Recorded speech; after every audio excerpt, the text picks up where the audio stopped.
Allahu Akbar,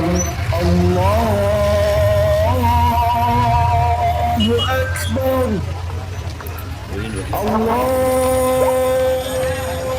Akbar, Allahu Akbar,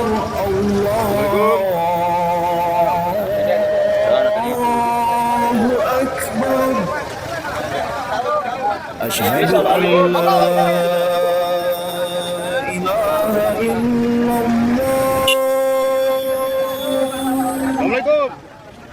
Asyhadu an la ilaha illallah.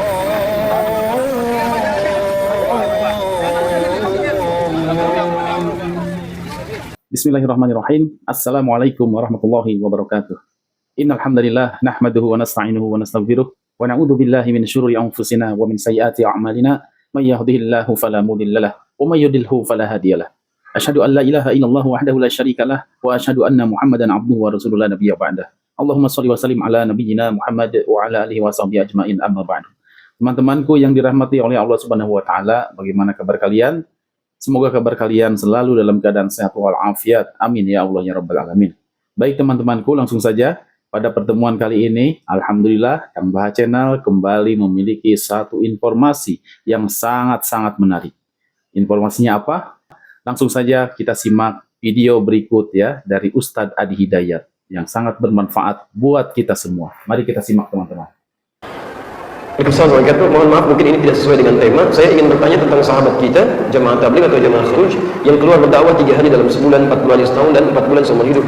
Pendirinya adalah Muhammad Ilyas, rujukan kitab mereka adalah buku Fadilah Awal.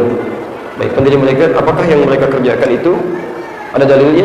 Oh, silahkan tanyakan kepada teman-teman yang bersangkutan. Antum klarifikasi tabayun dulu, jangan tabayun kepada saya yang tidak ikut gerakannya. Antum ikuti dulu. Ada kiai dari Lasem, masya Allah orangnya saleh, baik ya, dan luar biasa tawadhunya. Namanya Kiai Haji Abdul Qayyum. Masyarakat sekitar mengenal dengan Gus Qayyum. Ya, saya bersilaturahim. Saya senang ya datang silaturahim dengan ulama datang. Kalau saya mau pergi ke satu tempat, saya kenali siapa. Saya nggak suka dengan cerita-cerita ya. Ya ada orang cerita ada wali songo, saya cari bukunya. Ya dari yang mulai tipis sampai dengan yang paling tebal. Dari mulai tempat-tempat itu saya kunjungi, saya datangi. Sunan Bonang katanya di sini saya datangi. Sampai ke daerah Bonang, saya naik ke pesujudan, saya hitung tangganya berapa. Ketemu juru kunci namanya Pak Abdul Wahid, saya pengen dengar ceritanya. Apa menurut Bapak? Nasabnya bagaimana? Saya datangi ke Aceh, bertanya tentang ahli nasab. Tolong saya belajar ini, benar nggak ini? Seperti apa? Mana makamnya? Mana keadaannya? Supaya benar kita ketahui. Ini Kiai Haji Abdul Qayyum atau Gus Qayyum, ketika disampaikan tentang jamaah tabligh, masya Allah, beliau ingin tabayun klarifikasi, sampai itu tidak cerita pada siapapun. Pesan tiket sendiri, pesan hotel sendiri, reservasi sendiri, berangkat langsung ke pusatnya. Yang kalau suka ada kumpul-kumpul, konon katanya dari daerah Asia Selatan deh, Pakistan atau India itu, datang ke sana melihat langsung apa yang dilakukan, apa yang terjadi dan sebagainya. Ya. Menurut saya ini contoh lebih baik ya, kita harus bersikap adil, ya. Kalau misalnya ada sesuatu yang tidak bagus, ya kita nasihati, dakwahi, tinggalkan yang tidak bagusnya. Ya, kalau ada yang baik, yang benar menurut tuntunan Al-Quran dan Sunnah, kemudian kita pertahankan dan tambahkan supaya lebih baik lagi. Ya, jadi kalau antum melihat seseorang jauh dari tuntunan Al-Quran, tuntunan Sunnah, jangan dibenci.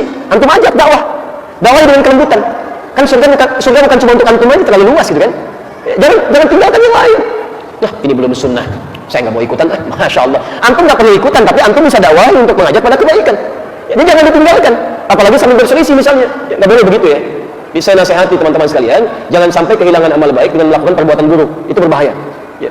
Saya pertama datang ke Indonesia, saya menemukan sesuatu yang fatal menurut saya, salah gitu kan. Bagaimana bisa terjadi orang belajar Al-Quran, belajar Sunnah, tapi hasilnya bertentangan dengan Al-Quran dan Sunnah. Ya.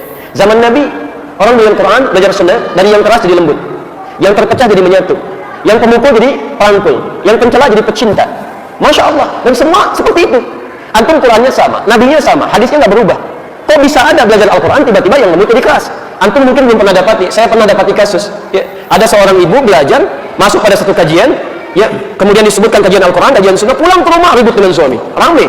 Sampai bahkan hampir tiba ke perceraian, sampai mengatakan kalimat yang Masya Allah, lebih baik menikah, ya, mendapatkan pasangan dengan laki-laki Sunnah daripada menikah dengan suami bid'ah. Masya Allah. Padahal sudah 30 tahun berumah tangga.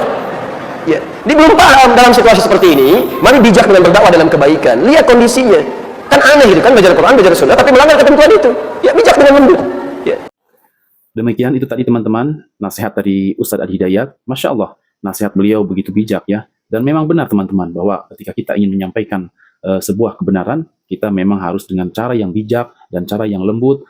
Untuk apa? Untuk menghindari konflik ya. Apalagi itu tadi diceritakan ya, pengalaman Ustadz Adi Hidayat antara suami istri yang udah hidup rukun puluhan tahun, tiba-tiba karena belajar Al-Quran dan Sunnah dengan cara yang metodenya, mungkin caranya tidak tepat, akhirnya menjadi sumber keributan di dalam rumah tangga yang harusnya tidak mesti terjadi hal itu.